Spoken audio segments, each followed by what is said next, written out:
Welcome to my YouTube channel. আশা করি তোমরা সবাই ভালো আছো। এর আগের ভিডিওতে আমি তোমাদের ক্লাস 12 ফোর্থ সেমিস্টারের জিওগ্রাফি থেকে প্রাকৃতিক ভূগোলের মৌলিক বিষয়সমূহ এখানে তোমাদের 6টা ইউনিটে ভাগ করা আছে। আমি তোমাদের পুরো কোশ্চেন অ্যান্সার দিয়ে দিয়েছি। মানবীয় ভূগোলের মৌলিক বিষয়সমূহ এখানেও তোমাদের জনসংখ্যা ও মানব উন্নয়ন এখান থেকে তোমাদের পুরো কমপ্লিট হয়ে গেছে কোশ্চেন অ্যান্সার। তারপরে ভারতের ভূগোল থেকে আজকে আমি তোমাদের ভারতের শিল্প থেকে 2 মার্কসের কিছু ইম্পর্টেন্ট কোশ্চেন আলোচনা করে দিচ্ছি। এখান থেকে পরের দিন আমি তোমাদের 3 মার্কসের কোশ্চেন অ্যান্সার দিয়ে দেবো। চ্যানেলে যারা নতুন চ্যানেলটা সাবস্ক্রাইব করে রাখো, আর ভিডিওটা ভালো লাগলে লাইক এবং বন্ধুদের শেয়ার করে দিও। তাহলে বন্ধুরা আরম্ভ করে দিচ্ছি। প্রথম কোশ্চেন, ভারতের সিলিকন ভ্যালি কথাটির তাৎপর্য লেখো। মার্কিন যুক্তরাষ্ট্রের ক্যালিফোর্নিয়ার সিলিকন ভ্যালি যেমন বিশ্বজুড়ে তথ্য প্রযুক্তি এবং উদ্ভাবনের কেন্দ্র হিসাবে পরিচিত, তেমনি ভারতের বেঙ্গালুরু শহরটি ও তথ্য প্রযুক্তি এবং উদ্ভাবন কেন্দ্র হিসাবে মর্যাদা পেয়েছে। এই তুলনায় জায়গা থেকে বেঙ্গালুরুতে ভারতের সিলিকন ভ্যালি বলা হয়। বেঙ্গালুরুতে ভারতের সিলিকন বলার পিছনে বেশ কিছু গুরুত্বপূর্ণ কারণ রয়েছে। বেঙ্গালুরু ভারতের তথ্য প্রযুক্তি শিল্পের প্রধান কেন্দ্র। বেঙ্গালুরু ভারতের স্টার্ট আপ রাজধানী। এই শহর বিপুল সংখ্যক দক্ষ প্রকৌশলী, সফটওয়্যার এবং ডেভেলপার এবং প্রযুক্তি বিশেষজ্ঞ তৈরি করে। নেক্সট কোশ্চেন, মেশিন লার্নিং কি? মেশিন লার্নিং হলো কৃত্রিম বুদ্ধিমত্তা এর একটি শাখা, যা কম্পিউটারকে সুস্পষ্টভাবে প্রোগ্রাম না করেই সরাসরি ডেটা থেকে শিখতে এবং ভবিষ্যৎ সম্পর্কে অনুমান বা সিদ্ধান্ত নিতে সক্ষম করে তোলে। এক কথায় মেশিন লার্নিং হলো কম্পিউটারকে মানুষের মতো অভিজ্ঞতা থেকে শেখানো। ব্যবহার: স্মার্টফোন খোলা বা ছবিতে মুখ চিহ্নিত করা, ভয়েস অ্যাসিস্ট্যান্ট ব্যবহার করা, নেটফ্লিক্স, ইউটিউব বা অ্যামাজনের মতো প্ল্যাটফর্ম ব্যক্তির পছন্দ অনুযায়ী পণ্য, চলচ্চিত্র বা গান সুপারিশ করা, ব্যাংকিং এবং আর্থিক লেনদেনে সন্দেহজনক কার্যকলাপ চিহ্নিত করা। ক্লাউড কম্পিউটিং কি? ক্লাউড কম্পিউটিং হলো ইন্টারনেটের মাধ্যমে বিভিন্ন কম্পিউটিং পরিষেবা, যেমন server, storage, database, networking, software বিশ্লেষণ এবং কৃত্রিম বুদ্ধিমত্তা চাহিদা অনুযায়ী সরবরাহ করার একটি মডেল। এক কথায় ব্যক্তিগত কম্পিউটার বা নিজস্ব ডেটা সেন্টারে হার্ডওয়্যার ও সফটওয়্যার স্থাপন না করে ইন্টারনেটের মাধ্যমে অন্য কোনো সংস্থার শক্তিশালী সার্ভার এবং পরিকাঠামোর ব্যবহার করে কাজ করাকে ক্লাউড কম্পিউটিং বলে। এই সুবিধা কি? অপারেটিং খরচ কমায়। ব্যবসায় চাহিদা অনুযায়ী কম্পিউটিং রিসোর্স দ্রুত বাড়ানো বা কমানো যায়। ক্লাউড প্রোভাইডার ডেটা ব্যাকআপ, পুনরুদ্ধার এবং উন্নত নিরাপত্তা ব্যবস্থা প্রদান করে। ভারতের বৃহত্তম গাড়ি প্রস্তুতকারী সংস্থা মারুতি সুজুকি ইন্ডিয়া সম্পর্কে লেখো।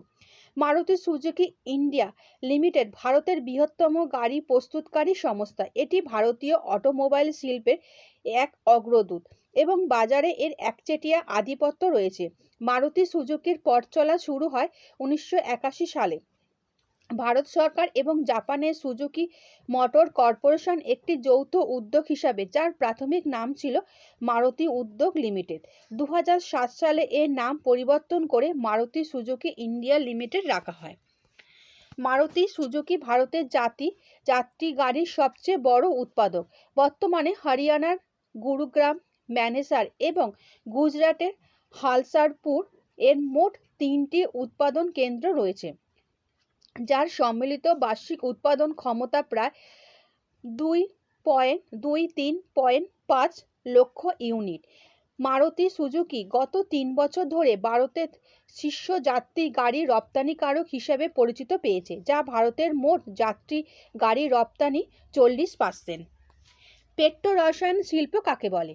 খনিজ তেল এবং প্রাকৃতিক গ্যাস থেকে রাসায়নিক সংশ্লেষের দ্বারা বিভিন্ন প্রকার ভোগ্যপণ্য এবং বিভিন্ন প্রকার অনুযায়ী শিল্পের কাঁচামাল যে শিল্পে উৎপন্ন হয় তাকে পেট্রো রসায়ন শিল্প বলে। এটি একটি খনিজ ভিত্তিক বৃহদায়তন অধাতব শিল্প। উৎপাদিত পণ্য: plastic, synthetic fibre, synthetic rubber, সার, কীটনাশক, ডিটারজেন্ট, রং, ঔষধ প্রসাধনী এবং অন্যান্য অজৈব ও জৈব রাসায়নিক। ভারতের বৃহত্তম পেট্রোরসায়ন শিল্পকেন্দ্রের পরিচয় দাও। ভারতের বৃহত্তম পেট্রোরসায়ন শিল্পকেন্দ্র হলো গুজরাটের জামনগর।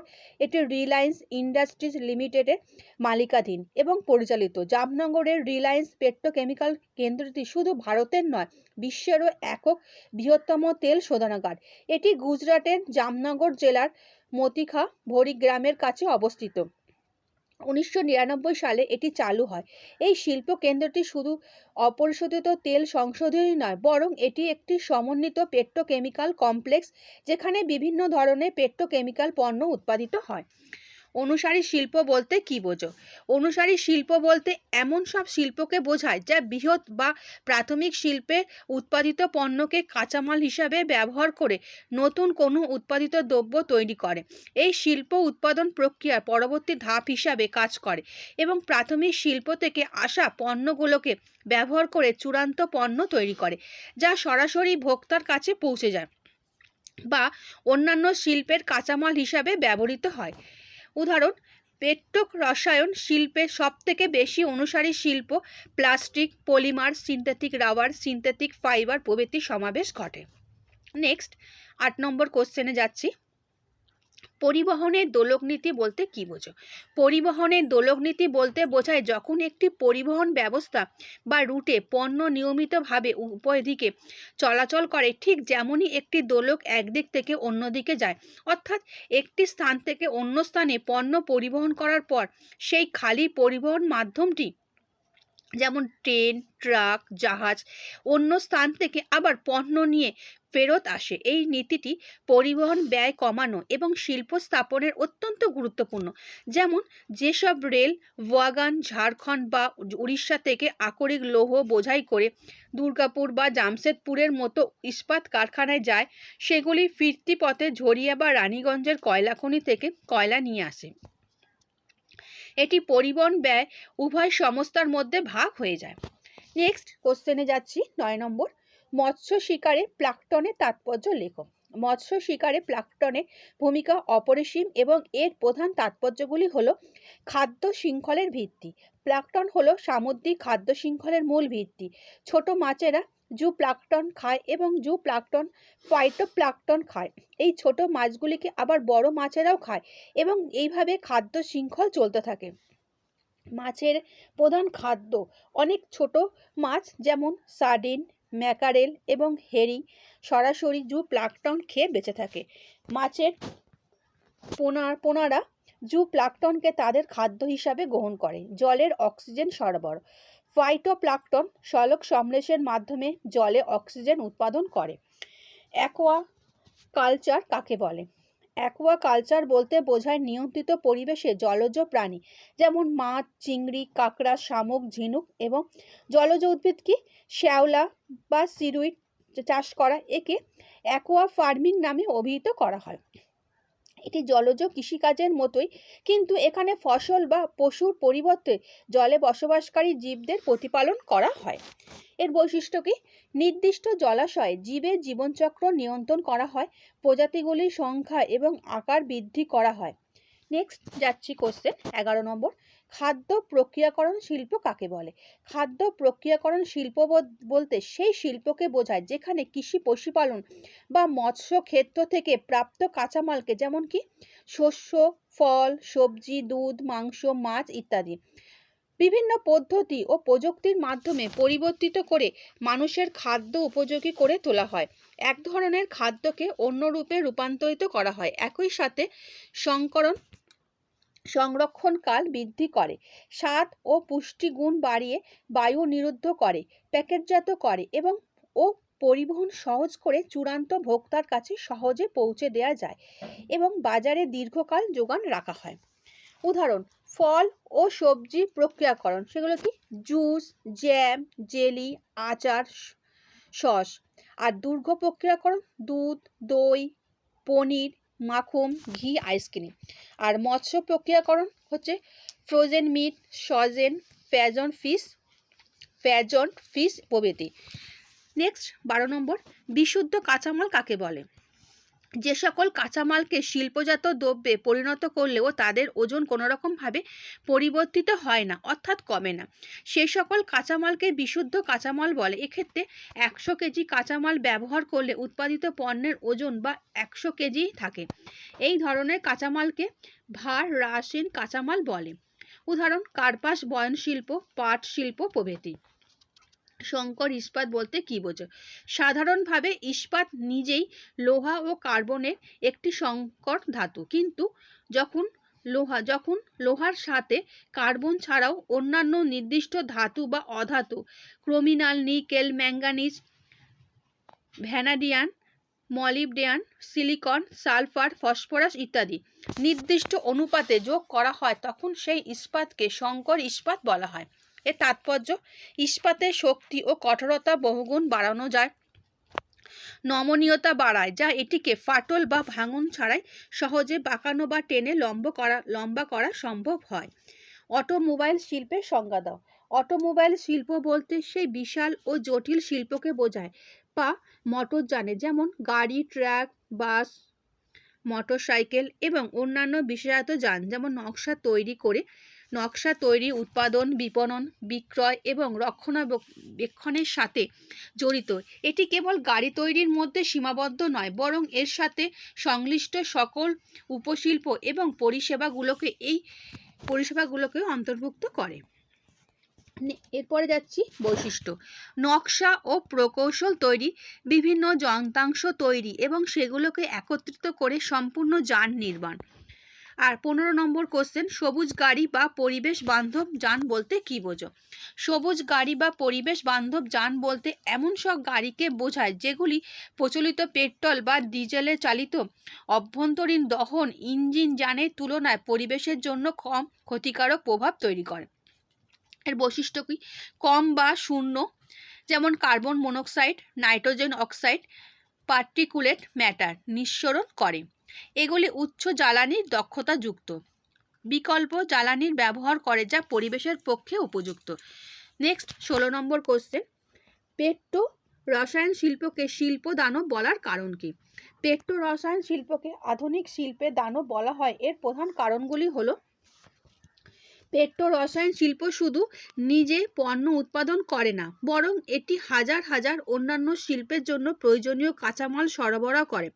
এই শিল্পজাত কাঁচামালের ওপর ভিত্তি করে plastic, synthetic fibre, synthetic rubber, সার, রং, ঔষধ, ডিটারজেন্ট, প্রসাধনী, আঠালো পদার্থ, অটোমোবাইল যন্ত্রাংশ, ইলেকট্রনিক্স প্রভৃতি শিল্প গড়ে ওঠে। পেট্রো রসায়ন শিল্পগুলো অত্যন্ত বৃহৎ আকারের এবং পুঁজি নিবিড় হয়। এটি পেট্রোকেমিক্যাল কেন্দ্র স্থাপনে কয়েক বিলিয়ন ডলার বিনিয়োগের প্রয়োজন হয়। এই শিল্পে কাঁচামাল থেকে শুরু করে মধ্যবর্তী পণ্য এবং চূড়ান্ত পণ্য পর্যন্ত একটি অত্যন্ত জটিল ও সমন্বিত উৎপাদন প্রক্রিয়া জড়িত থাকে। এটি বিপুল পরিমাণ বিনিয়োগ আকর্ষণ করে, ব্যাপক কর্মসংস্থান সৃষ্টি করে এবং দেশের জিডিপি বৃদ্ধিতে গুরুত্বপূর্ণ ভূমিকা পালন করে। অফশোরিং বলতে কি বোঝো? অফশোরিং হলো একটি ব্যবসায়িক কৌশল যেখানে একটি কোম্পানি তাদের নির্দিষ্ট কিছু ব্যবসায়িক কার্যক্রম বা প্রক্রিয়াকে নিজের দেশ থেকে সরিয়ে অন্য একটি দেশে নিয়ে যায়। এর প্রধান উদ্দেশ্য হলো উৎপাদন ব্যয় কমানো, শ্রম বা মজুরি ব্যয় কমানো, বা সেই দেশের বিশেষ কোনো দক্ষতা সহজলভ্যতা থেকে সুবিধা গ্রহণ করা। উদাহরণস্বরূপ, একটি জাপানি গাড়ি প্রস্তুতকারক সংস্থা ব্যয় সংকোচনের জন্য যদি তাদের কারখানার একটি অংশ ভারতের স্থাপন করে, তখন তাকে অফশোরিং বলা হয়। বৈশিষ্ট্য কি? দেশের বাইরে বা অন্য দেশে কার্যক্রমকে স্থানান্তর করা। অফশোর করা কাজটি কোম্পানির নিজস্ব মালিকানাধীন একটি শাখার দ্বারা পরিচালিত হয়, অথবা এটি একটি তৃতীয় পক্ষের সংস্থা দ্বারা পরিচালিত হয়। উদীয়মান শিল্প কথাটি তাৎপর্য কি? উদীয়মান শিল্প বলতে এমন একটি শিল্পকে বোঝায় যা অতি দ্রুত বৃদ্ধি পাচ্ছে এবং ভবিষ্যতে যার প্রভূত উন্নতির সম্ভাবনা আছে। পেট্রো রসায়ন শিল্পের ক্ষেত্রে এইরূপ বৈশিষ্ট্যগুলি বিশেষভাবে চোখে পড়ে, যেমন পেট্রো রসায়ন শিল্পে উৎপাদিত প্লাস্টিক পলিমারের বিশ্বব্যাপী চাহিদা আছে। এর পাশাপাশি রাসায়নিক সার, কৃত্রিম তন্তু, সিনথেটিক রাবার, পেইন্ট, ডিটারজেন্ট, বিভিন্ন ঔষধপত্র এবং আরও অনেক নিত্য প্রয়োজনীয় দ্রব্যের কাঁচামাল এই শিল্পে সরবরাহ করা হয়। প্রতিনিয়ত নতুন প্রযুক্তি এবং আবিষ্কারের দ্বারা এই শিল্পের আরও বিভিন্ন পণ্য উৎপাদিত হচ্ছে, নতুন কারখানা স্থাপিত হচ্ছে, পুরানো কারখানাগুলো আধুনিকরণে হচ্ছে, সর্বোপরি এই প্রসার বাড়ছে। এইসব কারণে পেট্রো রসায়ন শিল্পকে উদীয়মান শিল্প বা সানরাইজ ইন্ডাস্ট্রি বলা হয়ে থাকে। শিল্পাঞ্চল বা ইন্ডাস্ট্রিয়াল কমপ্লেক্স কি?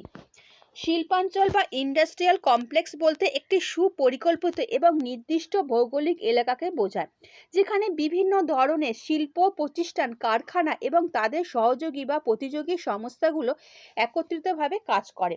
এটি একটি সমন্বিত পরিবেশ যেখানে শিল্প উৎপাদন, লজিস্টিক্স, গবেষণা ও উন্নয়ন এবং সংশ্লিষ্ট পরিষেবাগুলোকে একটি নির্দিষ্ট কাঠামোবদ্ধ ব্যবস্থার মধ্যে পরিচালিত হয়। উদাহরণ: ভারতের মুম্বাই, পুনে শিল্পাঞ্চল, দিল্লি এনসিআর শিল্পাঞ্চল, চেন্নাই শিল্পাঞ্চল, হুগলি শিল্পাঞ্চল প্রভৃতি। নেক্সট 20 নম্বর কোশ্চেন, প্লাঙ্কটন কি? প্লাঙ্কটন হলো একটি গ্রিক শব্দ যার অর্থ ঘুরে বেড়ানো বা ভবঘুরে, একটি অ্যান্থোজোয়া গোষ্ঠীভুক্ত। প্লাঙ্কটন বলতে সমুদ্র বা জলাশয়ে ভেসে থাকা ক্ষুদ্রাতি ক্ষুদ্র উদ্ভিদ ও প্রাণী কণাগুলিকে বোঝায় যারা স্রোতের সাথে ভেসে বেড়ায়। মৎস্য শিকারের জন্য প্লাঙ্কটন অত্যন্ত গুরুত্বপূর্ণ, কারণ এগুলি জলজ খাদ্য শৃঙ্খলে ভিত্তি তৈরি করে। বৈশিষ্ট্য কি? এগুলি সমুদ্রে উষ্ণ ও শীতল স্রোতের মিলনস্থলে জন্মায়। এগুলি সামুদ্রিক মাছের প্রধান খাদ্য হিসাবে পরিচিত। নেক্সট এবং লাস্ট কোশ্চেন, মৎস্য শিকারে ট্রলিং কি? ট্রলিং হলো বাণিজ্যিক মৎস্য শিকারের একটি অন্যতম প্রধান পদ্ধতি, যেখানে একটি বিশেষ ধরনের জাল ব্যবহার করা হয় যা জাল নেট নামে পরিচিত। এই জালটিকে এক বা একাধিক নৌকা, জাহাজ বা ট্রলার দ্বারা সমুদ্রে জলরাশির মধ্যে দিয়ে বা তলদেশে দিয়ে টেনে নিয়ে যাওয়া হয়। আচ্ছা বন্ধুরা, আজকে আমি তোমাদের ভারতের শিল্প থেকে 2 নম্বরের কোশ্চেন দিয়ে দিলাম। এরপরে এখান থেকে আমি তোমাদের 3 নম্বরের কোশ্চেন দিয়ে দেবো, কারণ এখান থেকে তোমাদের কোনো লং কোশ্চেন মানে 5 নম্বরের কোশ্চেন আসবে না। তাই তোমাদের সেই হিসাব মতোই আমি তোমাদের এখান থেকে পুরো কোশ্চেন আনসার কমপ্লিট করে দেওয়ার পর আমি তোমাদের চলে যাব সাজেশনে, কারণ তোমাদের ফেব্রুয়ারি মাসে 4th সেমিস্টার পরীক্ষা। আর দুটোই বাকি থাকবে, ভারতের প্রেক্ষাপটে মানব বসতি এবং উন্নয়ন, ভৌগোলিক দৃষ্টিভঙ্গির ওপর নির্বাচিত বিষয় এবং সমস্যাসমূহ। এই দুটো কমপ্লিট করলে তোমাদের এরপরে 3 নম্বরের কিছু কোশ্চেন বাকি থাকবে ইউনিট থেকে, সেগুলো দিয়ে আমি তোমাদের চলে যাব সাজেশনে। আর ভিডিওটা ভালো লাগলে বন্ধুদের শেয়ার করে দিও। আচ্ছা বন্ধুরা, ভালো থেকো।